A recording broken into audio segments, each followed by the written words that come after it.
百期詳解紅白機全遊戲巡禮。大家好，我是雷文。今天是1990年遊戏介紹的最後一期了。按照慣例，要汇總一下這一年發售的遊戲總數。這個環節之前我都放在了每年最後一期的片尾。90年是紅白機發行遊戲數量最多的一年。FC 的日版加上 NES 歐美版，再加上 FDS 磁碟机的版本，遊戏总數是245款。從第63期講到了第87期。下面話不多說，接着就一起看看這一年最後的幾部作品。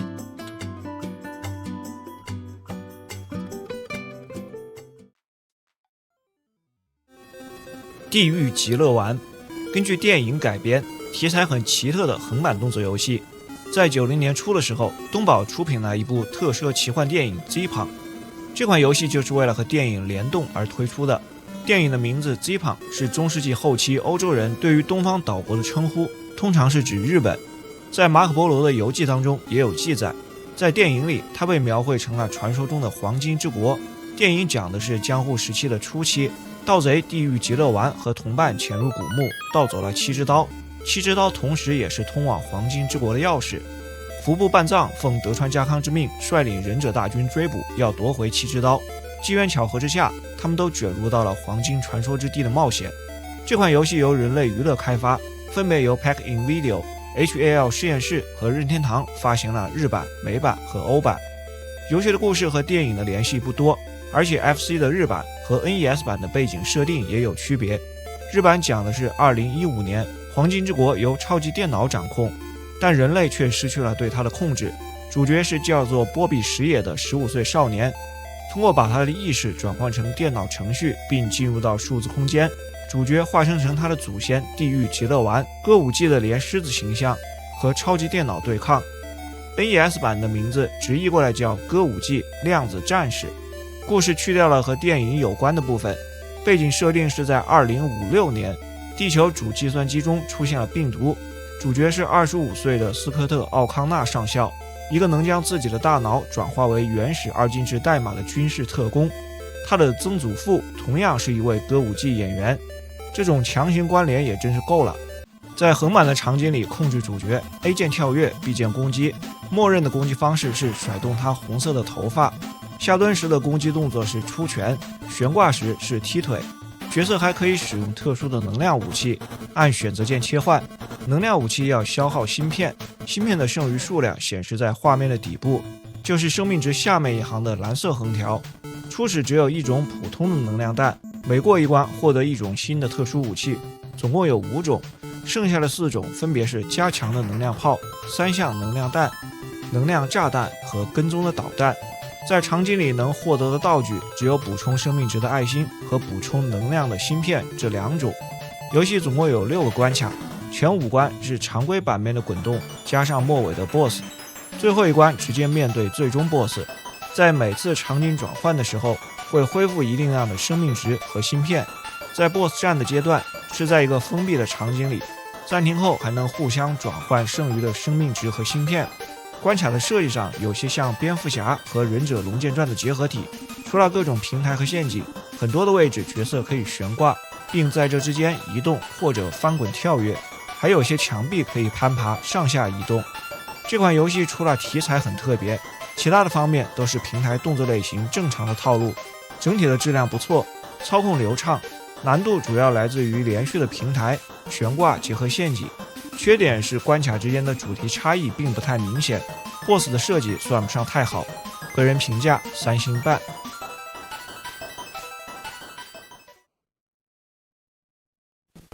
劍之達人，也有翻譯叫劍王，又是一款橫版動作遊戲，雅典娜公司開發並發行了日版， NES 美歐版本由動視發行。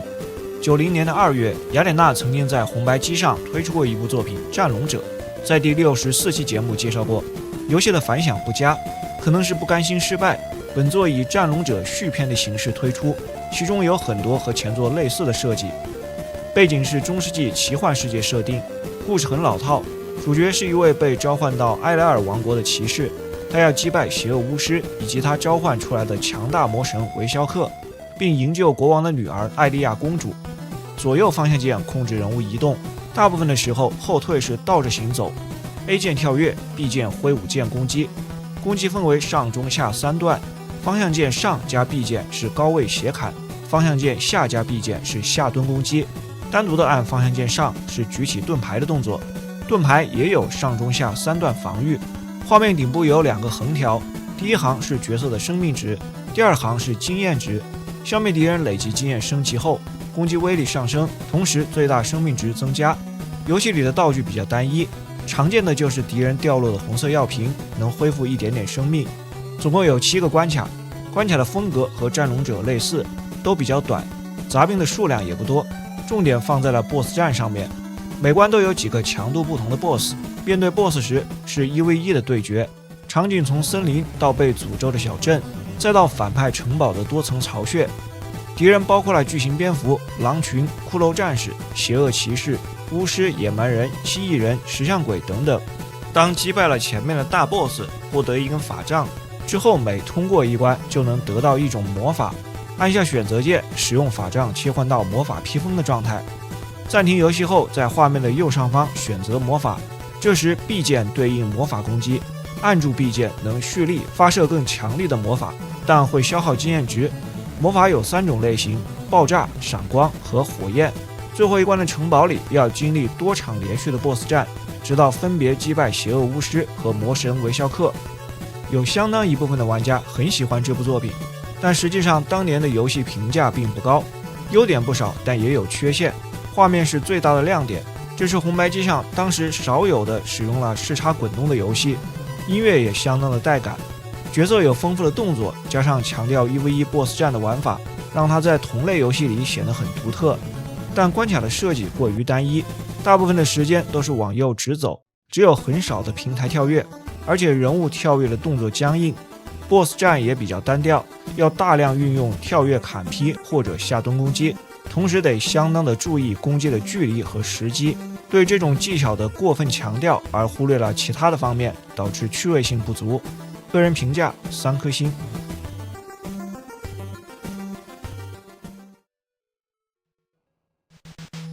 洛伊德末世錄，紅白機上洛伊德系列的第3款遊戲。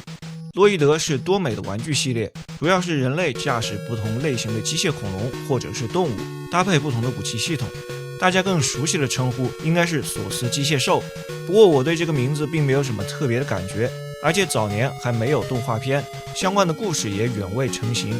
遊戲的前2部是 Micronix 開發，東芝 EMI 發布的 RPG 作品，而本作是多美自己開發發行的策略模擬遊戲。背景設定是一個物體從天而降，引發了毀滅性的地震，世界各地都在發生戰爭，和前2作類似，仍然是共和國和帝國的對抗。本作有雙人模式，進入遊戲畫面，先選擇陣營，加入共和國或者是帝國。每個陣營都有3名指揮官可選，除了頭像，他們之間並無差異。總共16張地圖，最後一張地图要完成全部15關才能選擇。有2種游玩的模式，計時制或者回合制。如果選擇了回合制，每回合只能移動2個單位，或者同一個單位移動2次，且每個單位每次只能移動1格。基本的玩法就是在地圖上控制自己陣營的機械獸，擊敗敵方的指揮官機體就算獲勝。雙方的陣營是不同型號的機械獸，各有16種，都有自己的特點和參數的設定。地圖上双方機械獸接觸進入戰鬥畫面，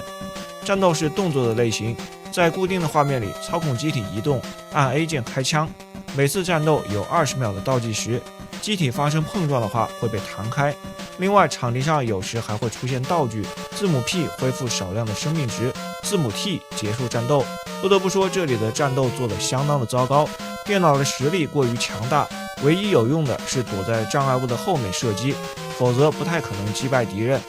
還有一種方式是使用特定的機械獸進行遠程打擊，間接攻擊時，電腦的 AI 又變得很蠢。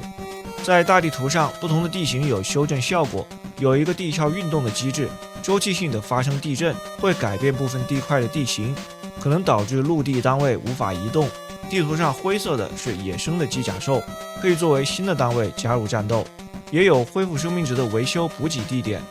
這款策略模擬遊戲是一部妥妥的爛作，僅僅是戰鬥糟糕的設計已經讓它接近了無法玩的程度。即便是能夠堅持玩下去，也不太可能從遊戏裡找到什麼樂趣。個人評價1星半。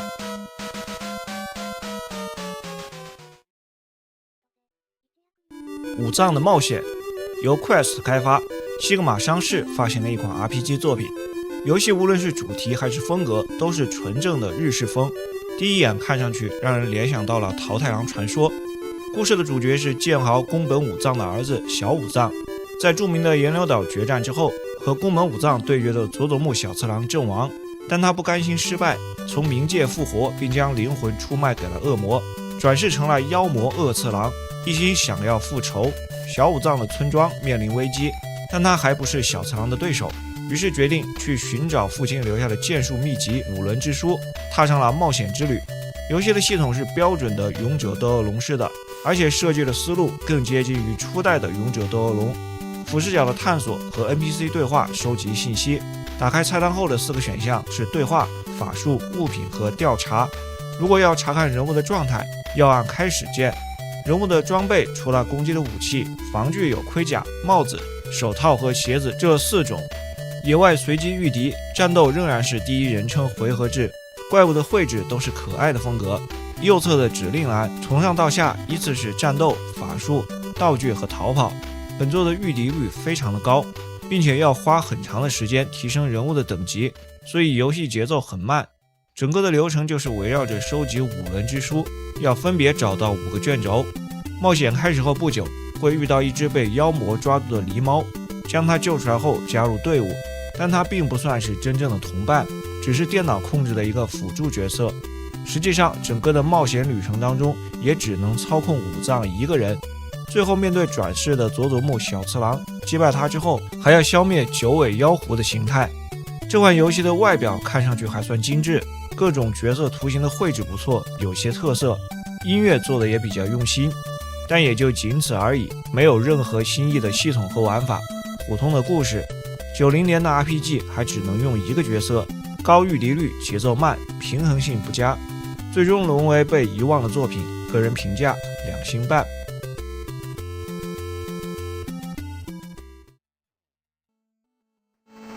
SD 高達世界扭蛋戰士3英雄戰記，萬代旗下Yutaka發布的策略模擬遊戲，這是 SD 高達世界扭蛋戰士系列在紅白機上的第3部作品。到現在已經介紹了萬代很多的 SD 相關的遊戲，但是這個扭蛋戰士系列是單獨的一個分支，以高達的扭蛋玩具作為主題。前2作分別在第29和53期介紹過。按照這一作的發布時間，收錄的正統高達作品，除了之前的元祖高達、Z 高達、ZZ 高達、逆襲的夏亞，還加入了機動戰士高達0080中的機體和劇情。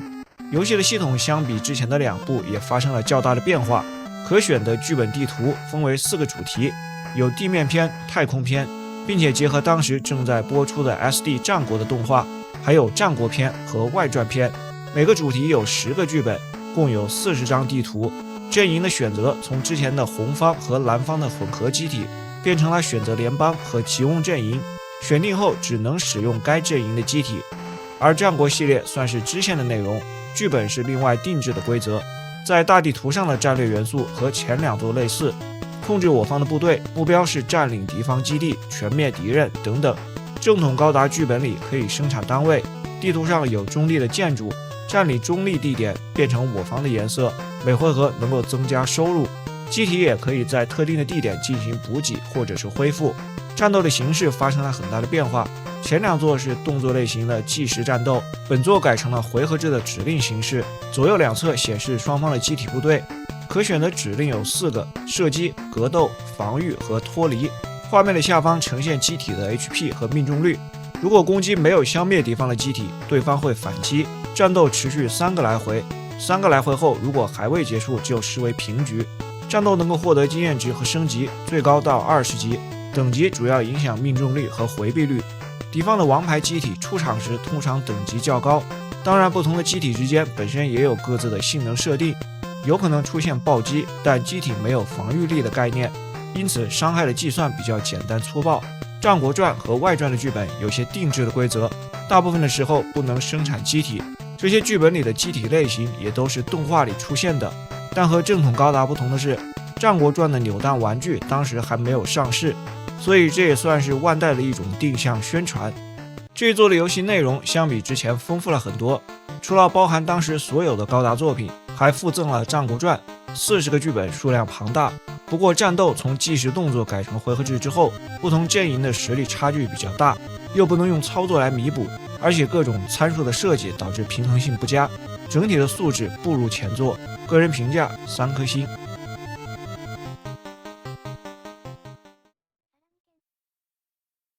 羅羅大冒險3，這是美版的名字，本作的日版是羅羅大冒險2。每次講到這個益智解謎的遊戲系列，先要解釋它混亂的命名。系列最早叫彈王子，出了幾部作品之後改名為羅羅大冒險。一代的羅羅大冒險只發行了美版，相當於前幾部彈王子的關卡精選集。後來的作品日版和美版都有，因此差了一代。本作是紅白機上該系列的第6作，也是 HAL 出品的最後一部。這一作的故事是羅羅和拉拉公主正悠閒地享受着美好的時光，這時艾格爾蘭國王的兒子兼繼承人卻突然向羅羅和拉拉的朋友们泼灑了一種藥水，將他們變成了石頭。羅羅和拉拉回到家裡，看到破壞造成的景象，為了讓朋友們恢復原狀，兩個蛋踏上了冒險之旅。和前作一樣，因為不同地區發行並不同步的原因，本作的日版和美版是不同的關卡設計，難度曲線也不同。日版的難度比美版要大得多。遊戲的玩法雖然萬年不變，但這一作終於有了些新的元素。一開始可以在羅羅和拉拉之間選擇，除了外形的區別沒有其他的不同。目標仍然是收集房間全部的愛心，寶箱打開，拿到寶箱裡的寶石進入下一個房間，利用場景裡的綠色方塊，或者是發射有限數量的蛋蛋用來對付敌人和解謎。畫面的右側3個方格對應獲得的一次性道具，依然是建造橋梁、改變單行箭頭的方向等等。不同的是，在橋梁上通過2次後會坍塌。另外還新增加了一種水下關卡的怪物，它的攻擊能將主角吸進去。這一作的關卡總數超過了100關，按照難度劃分等級，從 Level 0的訓練關開始，到最高 Level 17，新增加了一個大地圖，角色可以在大地图上自由行走，能進入不同的场景，每個场景对应了一個難度的等級，裡面包含了多個關卡。在房間內如果卡關，按選擇鍵重開，也可以從房間返回大地圖。大部分等級的最後一關都是特殊的形式，有些是 BOSS 戰，面對 BOSS 的時候變成類似射擊遊戲的方式，不停地發射蛋蛋將 BOSS 擊敗，就像馬里奧裡的酷霸王一樣，最終的 BOSS 還是系列的老面孔。本作是該系列在紅白機上的收官之作，作為一個解謎的系列，有成熟的規則和玩法，不同敵人的行動模式也都是固定的，只需要在每個房間的謎題設計上下功夫，創造出新的關卡，就能把這個系列延續下去。遊戲素質也基本穩定。這一作的日版難度極高，應該是為那些完整體驗過前作的老玩家準備的。NES 版的關卡相對溫和，個人評價3顆星。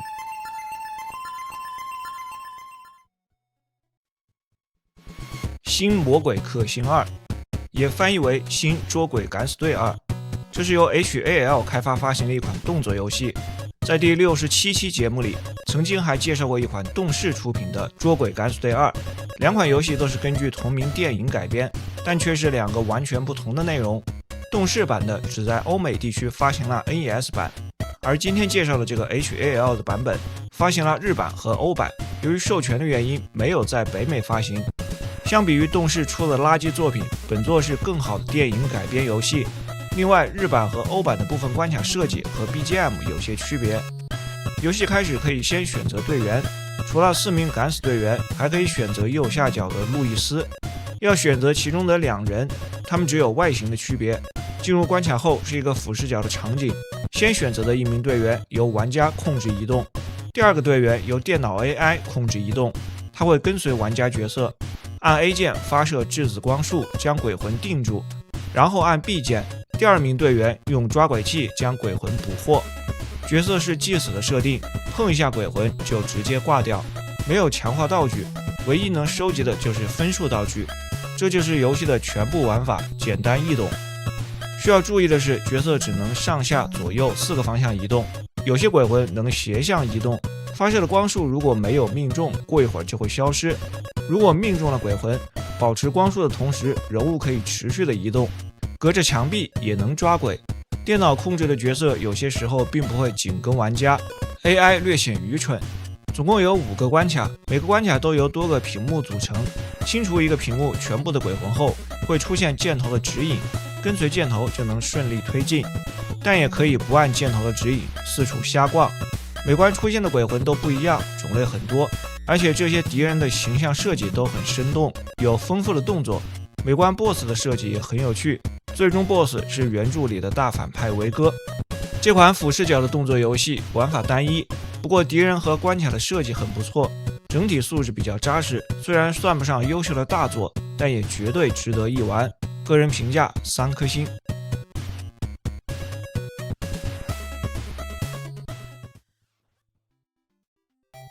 熱帶之星由任天堂第3開發部和 Locomotive 共同開發，針對歐美市場發行的一款動作冒險遊戲。雖然被定義為動作冒險類，但本作借鑑了很多初代塞爾達裡的設計，也融入了一些 RPG 的元素。主角是來自西雅圖的15歲少年麥克·瓊斯，高中棒球隊的隊長。故事開始於麥克前往南太平洋的 C 島探望他的叔叔，考古學家史蒂文·瓊斯博士。但當到達了島上博士居住的熱帶村莊科拉爾科拉之後，卻發現叔叔不見了。村子的酋長給了主角一個溜溜球作為武器，麥克開始了尋找叔叔的冒險。遊戲根據劇情按照章節劃分，常規的情況下像 RPG 遊戲一樣，在俯視角的場景裡探索，可以和 NPC 對話收集信息。有專門對應戰鬥的地牢迷宮場景，進入這類場景之後，變成一個近景的俯視角，相當於人物被放大了。這裡的迷宮就和初代塞爾達非常的相似，分成了多個房間，有的房間要消滅全部的敵人，也有些通過解謎打開房間的門。除了用溜溜球攻擊，主角還能跳躍，在方塊上跳躍解謎是常見的形式。迷宮裡有不少隱藏的房間，解開這些謎題通常能獲得更多的物品。畫面的底部有4個方格，左邊的第1格是主武器，一開始是溜溜球，後面能獲得 Shooting Star 和 Supernova 這2種更強力的武器，另外還有大概10種副武器和4種魔法物品。這些物品並不會同時出現，在每個迷宮都对應1種或者多種副武器和魔法的物品，使用有数量的限制，通常還可以用它們来对付這個迷宮的 BOSS。 像是第1章的迷宮裡，副武器是火把， BOSS 是一條巨蛇，等蛇的嘴巴張開，將火把扔進它的嘴裡來進行攻擊。第2章的迷宮能夠獲得的副武器球棒和魔法物品雪人， BOSS 是巨大的章魚，用雪人的魔法能將它定住，然後揮舞球棒擊打它。後面的場景還有彈弓和槍等副武器，另外還有其他種類的道具，能夠用來恢復生命值，或者像塞爾達那樣增加爱心的數量，提升生命值的上限，又或者短暫的擁有一些特殊的能力等等。游戲总共有8個章節的故事，线性的流程，每個章節都是先探索大地圖，然後進入地牢。大地圖上也有隱藏路線，能找到物品。有的章節只有1個迷宮，有的章節有多個。完成第1個章節後，主角就能駕駛博士留下的潛艇。在附近的一個島嶼上，麥克發現了一個漂流瓶，裡面裝着叔叔留下來的信息，說他被外星人綁架了。在穿越南太平洋群島尋找叔叔的過程中，遇到一隻正在尋找兒子的母海豚，幫助他之後又經歷一系列的冒險事件。在第4章，潛艇會被巨大的鯨魚吞沒，在鯨魚的體內能找到博士的助手。在第6章，通過外星的逃生艙的残骸和叔叔重逢，但故事並没有結束。登上外星人的飛船後，最後2個章節圍繞着尋找3個魔方展開，最後擊敗外星人的首領佐達，飛船自毀，地球的威脅也被消除。從各個方面來說，這款遊戲的素質都相當的高，豐富的內容、扎實的玩法、有趣的故事和高品質的音樂。不過作為任天堂自家出的遊戲，過於類似塞爾達的設計曾經遭到批評，但並不能否定這是一款佳作，個人評價4顆星。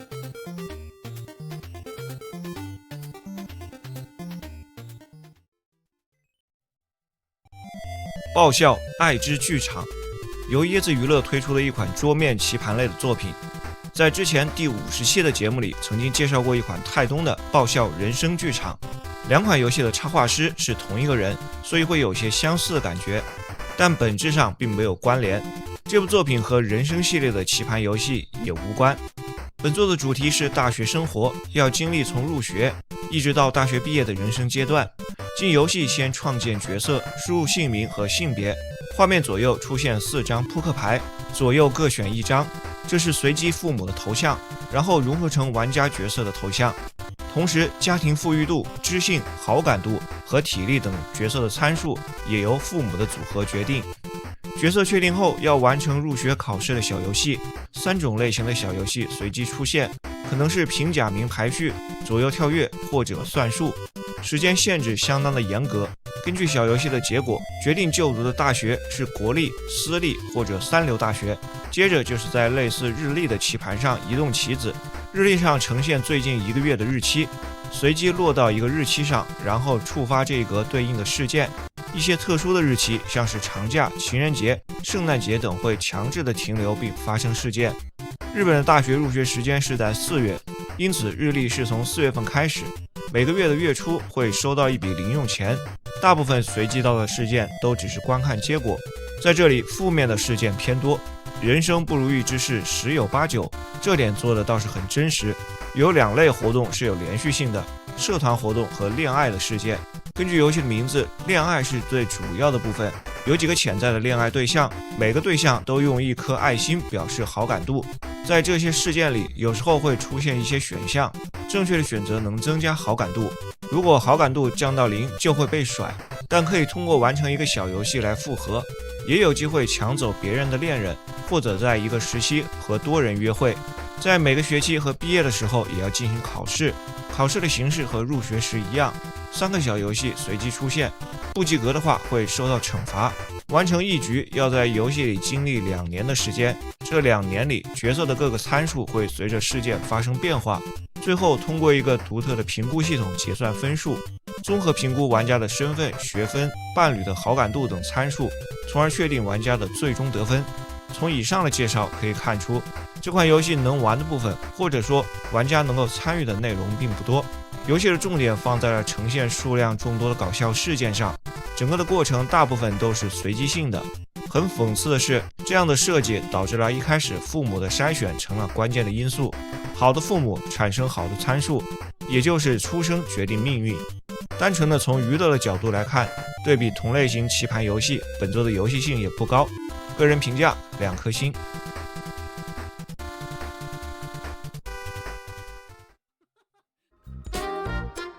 好了，到這裡1990年的遊戲就全部介紹完了。以上就是本期視頻的全部內容，感謝收看。如果您喜歡這個系列，還請多多支持。咱們下期再見。